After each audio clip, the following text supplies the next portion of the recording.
let's bring in an analyst to talk about this. We are joined on the phone by top-ranked Google analyst Joel Achramowicz. And Joel, let me ask you first of all about this change on the top. They're all going to stay just as rich, but it looks like they're going to switch around, shift around in their roles in the C-suite. What's your take on that? Well, certainly, there's some moving the deck chairs around, and but in this case, it's I think on a really tough, tight ship.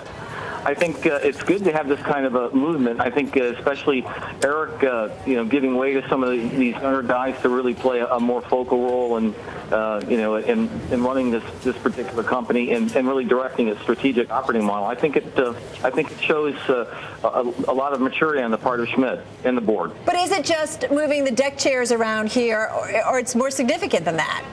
Well, I think it's more significant because I think you've got Page coming back into the into the mix here, and I think that's a very positive sign. He's certainly was very young at the beginning of the company, and I think Schmidt brought a lot of wisdom and experience to the equation. I think he's certainly responsible for a lot of the growth and putting the structure in place. But I think Page, I don't blame the board for giving Page an opportunity to get in and get his hands dirty at this point. I think it makes a... Hey, Joel, one of the things that we always discuss when talking about Google is their sort of, seeming failure to monetize and to develop the other businesses that they've acquired or the other businesses beyond search. Do you think that this is going to be able to shake up that and actually see them bringing in revenue streams from other sources? Well, it's a good question. I think I've been thinking a lot about Google, and there are a lot of major developments that are occurring right now. Certainly issues now with regard to monetizing local advertising and local merchandising. And of course, obviously, the company wasn't able to consummate a potential Groupon acquisition. Obviously, they couldn't come to terms. But I think a guy like Page, he's got a lot of energy. He's got to think about some new creative ways to use the Android platform and to use this wide sweep search platform and to really build new revenue streams and new focuses in new areas, especially in mobile. That's going to be a huge area, and I think that Google's going to have to take some risks and really get out there and build this thing. Joe, let me just ask you very quickly, does any of this have to do with Google's failed attempt at getting Groupon? It could very well be. I think this, but at the same time, I think Google has significant assets at its disposal to create its own Groupon. The company already has strong advertising specialists that work with its network and its network partners to build, more focused advertising programs. So I think maybe the board, the management team just thought, well, maybe it's just a price to pay. We'll do it internally. We need to see that follow through now, and maybe Page is the guy that's got the energy to do that. Hey, Joel, Julie Hyman here. Just quickly, how much selling is the company going to have to do to investors on this management change? Because the shares are bouncing around as they try to figure out what to make of this. Well, this is new. It was unexpected, so it's going to be tumultuous. I think some people are going to be questioning whether a Page coming back into the focal focal leadership role in the company. That's a pretty big change. Schmidt's a very solid guy, so there are going to be some people that are probably going to be concerned about that. I think that always having the board and having Schmidt close by, though, to help, I think it could make sense. And these guys that were actually founders of the company, so they have a big stake in this thing.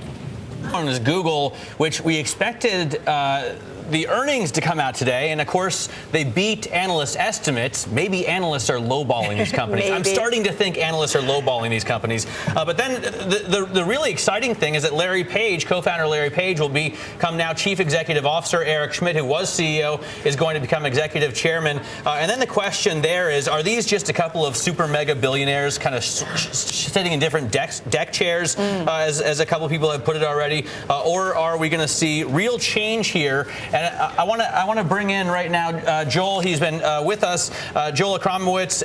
Do you really think that this could make a huge difference, or is it just the case of guys who are both obviously have big hands in running this company, kind of just switching titles? Well, it sounds to me like an instance of perhaps the early founders of the company just basically saying, I want to make an impact on the enterprise that I founded on an operating basis instead of just seeing my wealth increase. And I've got more experience now. I've worked under a good board now, and I've watched Eric run the company extraordinarily well and put processes in place. I can't begrudge as long as the board feels that Larry is currently in the position where he's favorably disposed to run the company. I can understand them giving him this opportunity. Hey, Joel, it's Julie here. I'm curious then, when Eric came in, was the understanding here that he was going to be sort of the elder statesman, shepherd these guys through a learning period, and then step aside? Do you think that was always the plan, or do you think it's just become apparent that Larry has grown as a leader and is now able to step into this role? I certainly think there's some credence there, Julian, in that particular thought. I think, Eric was coming off the Novell situation. I mean, he had great experience, going through that kind of and restructuring that company. And I think he has certain experience in the development side as well with entrepreneurs. So, and with his strong, technical background. So I think it was both an opportunity of being an elder statesman, bringing these guys along, and also introducing them to the rough and tumble of running an operating company. And I think it's not surprising to me that they're interested now in getting more aggressively involved in operating the enterprise. Hey, listen, everybody, I want to bring in, this is from the official Google blog, and this is an update from Eric Schmidt. And he says, as Google has grown, he says, managing the business has become more complicated. So he says, so Larry, Sergey, and I have been talking for a long time about how best to simplify our management structure and speed up decision making. And over the holidays, we decided now was the right moment to make some changes to the way we are structured. Joel, let me ask you, why is maybe now the time to make some changes in terms of how the company is run? Well, I think one wild card here we don't know about, too, is Eric is just maybe, he may be willing to move on to other opportunities. I mean, he's very wealthy. He's been running this company for a long time. And, he may have decided that, he wants to take a more distant role, and that could also be prompting these kind of changes. We don't know all of the facts, but certainly this is a good time to make a change in the sense that the company's running very well. It's generating significant cash. It's moving into new businesses with a lot of excitement, and there are a lot of moving parts here that need a really aggressive attention. And Eric might not be in a position right now to put all that time into doing the flying and running around and making things happen. So this would be a good change in that regard to the better. All right, hey, Joel, thanks so much for joining us. Joel Achramowicz there. He is the Senior VP of the Tech Sector at Blaylock Robert Van.